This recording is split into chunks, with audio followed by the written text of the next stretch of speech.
அடுத்தபடியாக பயன் பேசுவதற்காக எம் ஆதி அவர்கள் முன்னாடி நான் உங்கள் முன் பேச எடுத்துக்கொண்ட தலைப்பு ஈமானிய உழைப்பு. நமது சொல்லியார் ரசூல் கிடைக்கும் கடிதூரிய பெரியவரை எல்லாம் தமது அருள் நம் அனைவருக்கும் ஈமானிய பாக்கியத்தை வழங்கியுள்ளார். இது மாபெரும் செல்வமாகும். இதைவிட சிறந்த செல்வம் வேறு ஒன்றும் இல்லை. அகில உலகத்தின் இயக்கம் ஈமானுடையவர்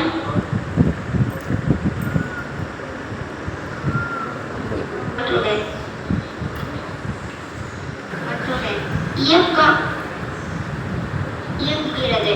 அஸ்ஸலாமு அலைக்கும் வரஹ்மத்துல்லாஹி வபரகாத்துஹு. அல்லாஹ் தஆலா அவர்களின் பேச்சாற்றல்